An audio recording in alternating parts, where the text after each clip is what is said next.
1절부터 마지막 절까지 같이 한 목소리로 봉독하겠습니다. 너희는 삼가 말하신 이를 거역하지 말라. 땅에서 경고하신 이를 거역한 그들이 피하지 못하였거든. 하물며 하늘로부터 경고하신 이를 배반하는 우리일까 보냐. 그때에는 그 소리가 땅을 진동하였거니와 이제는 약속하여 이르시되 내가 또 한 번 땅만 아니라 하늘도 진동하리라 하셨느니라.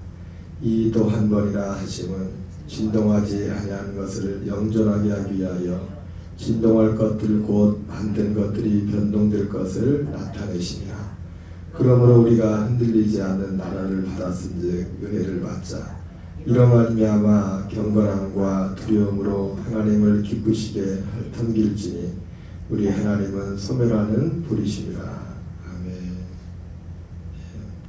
오늘도 히브리서 12장 25절부터 마지막 절까지 말씀을 중심으로 많은 사람들이 흔들리지 않는 나라에 들어가도록이라는 제목으로 말씀을 전하도록 하겠습니다. 예수님은 구원받는 자의 수가 많지 않다고 말씀하셨습니다. 제가 최근에 전에도 몇 번 말씀드렸는데 읽었던 책 중에 냄새나는 예수라는 그 책을 쓰신 선교사님, 지금은 이제 대학교 교수님을 하고 계시고 목회하고 계신 분인데 아프리카 선교 10년을 하면서 그 선교가 무엇인가에 대해서 그리고 실제로 선교 현장에 실제적인 그런 어떤 상황들을 보면서 책 말미에 그런 내용을 썼더라고요. 아프리카 모든 아프리카 지역이 다 똑같지는 않겠지만은 그 아프리카 자기가 그 목회했던 그 지역, 선교했던 10여 년 선교했던 그 지역에 그걸 보면서 그 아프리카에 있는 그 교회 사람들 중에 교회 나온 사람들 중에 그분 말입니다. 물론 하나님만은 아니지만 거듭난 사람이 3% 5%쯤 될까? 좀 굉장히 그런 굉장히 조심스러운 말이지만은 그 책에 그렇게 기록되더라고요. 그 책을 읽어보면 지난번 말씀드렸지만은 교회에 나오면서도 어떤 미신적인 그런 어떤 부분들에 그 아프리카 상황과 또 지역지역 다르겠지만은 우리가 생각하는 것 이상으로 어떤 같은 아프리카지만은 정말 복음이 바르게 전해지고 그리고 선교사님들도 정말 신실하게 선교해서 복음의 열매를 맺는 지역이 있는가 반면에 그렇지 못한 곳이 또한 많이 있음을 말하면서 그 선교에 있어서 또 선교의 방향들까지 말을 했지만은 예 맞습니다. 오늘 이 예수님이 이 히브리서 이 말씀도 뭐 기본적으로는 이 히브리서를 받는 그 유대 그리스도인들에게 쓰는 것이지만 또 이 말씀 전체를 보면서 오늘 우리가 그런 질문을 잘 안 하죠. 개신교회 교인들은 사람들한테 교인들한테 거듭남에 대해서 구원에 대해서 거듭남에 대해서 잘 말하지 않습니다. 그러나 우리는 이 성경을 통해서 거듭남이 무엇인지 우리는 또 분명히 알게 됐고 또 그 거듭남의 열매가 무엇인지를 알게 되었을 때 이 부분에 대해서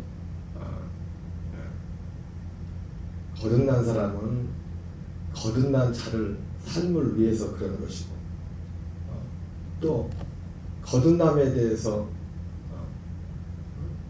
의심이 되는 사람들을 위해서는 이 거듭남을 위해서 이 거듭남에 대한 진리가 매일매일 계속해서 전해져야 됨을 오늘 이 말씀은 또한 우리에게 말씀하고 있습니다. 더 많은 사람들이 흔들리지 않는 나라에 들어가 살도록 하기 위해서 그렇게 하라고 오늘 말씀하고 있습니다. 예수님은 마태복음 5장부터 7장까지 우리가 잘 아는 산상설교의 말씀을 전하고 계십니다. 많은 분들은 이 산상설교가 어떤 교훈적인, 예수 믿는 사람들은 이렇게 살아야 된다, 단지 어떤 교훈적인 도덕적인 그런 말씀으로 봤는데, 산상설교는 결코 그런 말씀이 아닙니다. 우리의 구원에 관한 말씀이고 우리 구원에 관한 내용이에요.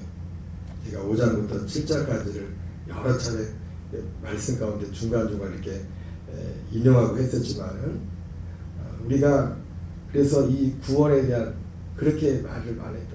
구원의 큰 틀은, 우리 신앙생활은 이 구원이라는 것 자체가 구원이 시작되는 순간부터 삶이라고 했습니다. 삶과 연결되는 겁니다. 그 삶의 열매는 무엇으로 나타나면 하나님께 대한 회개한 열매로 나타나는 겁니다.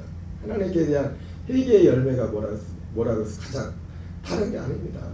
하나님이 우리의 주인 되는 건 주인 되는 거예요. 우리 이 눈이 열려, 우리 눈이 교회 와서 누구에게, 사람에게 이렇게 잘하고 또 목회자에게 누구에게 잘하는 것도 중요하지만은 먼저 그 이전에 한 사람 한 사람이 하나님께 정말 하나님께 회개해서 눈이 열려야 되는 거죠. 마태복음 7장에 보면은 그런 말씀 있죠. 보라, 내 눈 속에 들보가 있는데 다른 사람의 티를 본다. 티를 보지만 내 눈 속에 들보를 빼고 다른 사람의 티를 빼주라고 그런 표현이 있지 않습니까? 우리는 이 말씀을 지금까지 어떤 차원에서 봤냐면 마치 그냥 우리가 기본적으로 생각한 것처럼 내 허물을 먼저 보라, 뭐 그런 식으로 받았습니다. 그건 그 말씀이 아니라 예수님이 소경을 인도하면 어떻게 되겠느냐, 그렇게 맞지 않습니까? 우리의 눈이 이 하나님께서 전하신 이 우리에게 허락하신 이 복음이, 또 그리고 어제 제목이 그거였죠. 어제 저녁에 말씀을 전할 때 어떠한 죽음, 어떠한 은혜, 어떠한 사람이라고 했는데, 사실 이거 하나하나 어떠한 죽음도 없지만 어떠한 은혜가 뭔지, 그리고 이 은혜도 어제 시간이 사실은 모자라서 충분히 말하지만 어떠한 사람에 대한, 어떠한 사람을, 어떠한 은혜도 그렇지만은 하나님이 어떠한 사람, 우리가 예수를 믿는다고 하지만은 어떠한 사람을 구원하는가, 그 구원에 대한 그 내용에 대해서 사실은 이거 어떻게 보면 굉장히 충격적인 말씀입니다. 자기 백성을 구원한다는. 그러니까 이러한 눈이 열려야, 예수님이 내 눈에서 들보를 빼고, 이 말씀은 우리가 생각하는 그런 1차적인 그런 표현도 있지만 이 말씀을 하신 것은 오늘 사실 7장 전체가 다 하나의 주제거든. 하나의 주제를 7장뿐만 아니라 마태복음 5장부터 6장 7장까지가 사실은 다 한 가지의 주제를 가지고 예수님께서 말씀하시는 건데, 먼저 들보를 빼고 내 눈이 밝혀지고 난 후에야 다른 사람의 들보를 그걸 빼줄 수 있다는 거죠. 이건 무슨, 예수님이 어떻게 보면 비유적으로 이렇게 말씀하신 겁니다. 우리가 지금까지 예수님에 대해 전할 때 제가 요즘 자주 드렸던 말씀 중에 회개에 대해서 말하지 않을 때 회개를 말해요. 그냥 물론 그 회개도 하나님께서 은혜를 주셔야 회개하는 것이지만은, 하나님께 대한 회개와 예수 그리스도에 대한 믿음, 이 들보를 뺀다는 것은 이 믿음에 대한, 진짜 믿음에 대한, 하나님이 우리에게 정하신 그 믿음의 열매에 대한 그 눈이 열린다는 겁니다. 그 눈이 열린 사람이 다른 사람의 티를 빼줄 수 있다는 겁니다. 예수님을 죽이려고 따라가던 사도 사울의 담에색에서 주님을 만나고 나서 그 눈에서 비닐이 벗겨진 것처럼 하나님이 우리를 구원하시는, 그리고 정말 어떤 사람이 구원받았을 때 오늘 성경에서도 말씀하는 것이 마태복음 7장에서는 열매로서 그들을 안다고 하죠. 열매로서. 그래서 그 열매가 다른 것이 아니라 하나님께 대한 회개와 예수 그리스도에 대한 그 믿음의 그 열매, 그것을 말씀하는 거죠. 그러면서 마태복음 7장은 거룩한 것을 개에게 주지 말며 너희 진주를 돼지 앞에 던지지 말라. 그들이 그것을 발로 밟고 돌이켜 너희를 찢어 상하게 할까 염려하라 말하면서 많은 사람들을 흔들리지 않는 그 나라에 살도록, 그 나라에 살도록 하기 위해서 주의할 것은, 그래서 이것은 좁은 문이라고 말해요. 좁은 문으로 들어가라. 멸망으로 인도하는 문은 크고 그 길이 넓어 그리로 들어가는 자가 많고 생명으로 인도하는 문은 좁고 길이 협착하여 찾는 자가 적으니라. 여러분, 구원의 길은 좁은 문입니다. 좁은 문이죠. 좁은 문. 거짓 선자들을 삼가라. 거짓 선자들은 양의 옷을 입고 너에게 나오나니 속에는 노략질하는 일이라. 그들의 열매로 그들을 알지니 가시나무에서 포도를 또는 엉겅퀴에서 무화과를 따르느냐. 이와 같이 좋은 나무마다 아름다운 열매를 맺고 못된 나무가 나쁜 열매를 맺나니 좋은 나무가 나쁜 열매를 맺을 수 없고 못된 나무가 아름다운 열매를 맺을 수 없느니라. 아름다운 열매를 맺지 않은 나무마다 찌개불에 던져지니라. 이러므로 그들의 열매로 그들을 알리라. 그러면서 마태복음 7장 21절에 나더러 주여 주한 자마다 다 천국에 들어갈 것이 아니요 다만 하늘에 계신데 아버지 뜻대로 행하는 자라야 들어가는, 이렇게 말씀하면서 예수님이 이 말씀을 하시기 전에 이 마태복음 7장에서 거짓 선자들을 상관하겠죠. 거짓 선자. 여러분, 거짓 선자가 누굽니까? 여기서 말하는 거짓 선자가 누굽니까? 좁은 문으로 들어가는 것을 가로막는 겁니다. 좁은 문. 구원의 길은 출발 자체가, 많은 분들이 요한 웨슬리 목사님이 그 구원의 은혜를 말할 때 제일 첫 번째 단계가 선행의 은혜다. 선행의 은혜고, 그 다음 확신시키는 은혜, 그건 칭의의 은혜, 뭐 이런 식으로 이렇게 되어 있지만은 그 많은 부분에 있어서 오늘날 이 주님의 구원의 길이 넓은 문과 같이 넓은 문처럼 되는 게 뭐냐면, 선행의 은혜는 말 그대로 뭡니까? 하나님이 우리를 위해서 선에 미리 행하신 일인데, 미리 행하신 일. 우리의 구원을 행해서 주님이 미리 행하신 그 일을 선행의 은혜라고 합니다. 그 중에 결국 가장 큰 것은 예수님께서 우리를 위해서 행하신 모든 일들이죠. 모든 일들. 근데 하나님이 이 주님이 행하신 이 일이 우리에게 그 이루어지게 할 때 먼저 하는 게 뭐냐면, 예수님이 행하신 그 일만 게 아니라 우리에게 어떤 확신시키는 은혜. 여러분, 확신시키는 은혜가 뭔지 말씀을 드렸죠. 하나님께는 어떤 회개, 삶의 어떤 그 방향, 삶의 방향을 바뀌고, 이 회개의 어떤 부분, 그리고 회개에 대한 그런 열매, 그 회개한 사람들의, 그리고 회개에 대한 그 회개의 내용이 하나님을 주님으로 바뀌는 어떤 삶의 어떤 턴어라운드가 되는 거예요. 턴어라운드. 그리고 거기에 예수 그리스도께서 행하신 그 약속, 하나님께 그리스도에 대한 믿음은 그 약속입니다. 약속.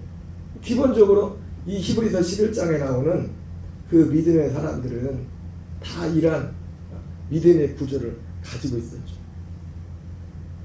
그러나 거짓 선지자들은 여러 가지 모양으로 이 하나님의 전한 이 복음에 대해 진리에서 이런 내용들을 생략하고 오직 선행의 은혜, 주님이 행하신 그 선행의 은혜를 믿으면, 그것도 진짜 어떤 것을 바라서 믿는 것이 아니라 어떤 지식적인 그런 것을 통해서 어떤 하나님의 구원에 대해서 그렇게 가르치는 거죠.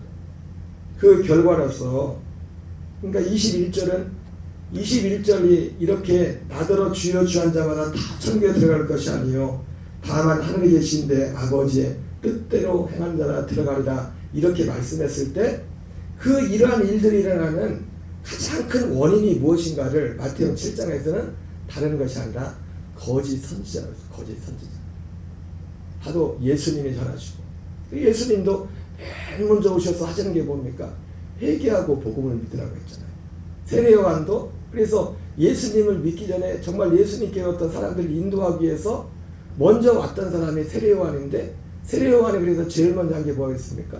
회개의 복음을 전했죠. 회개하라고. 실제 구체적.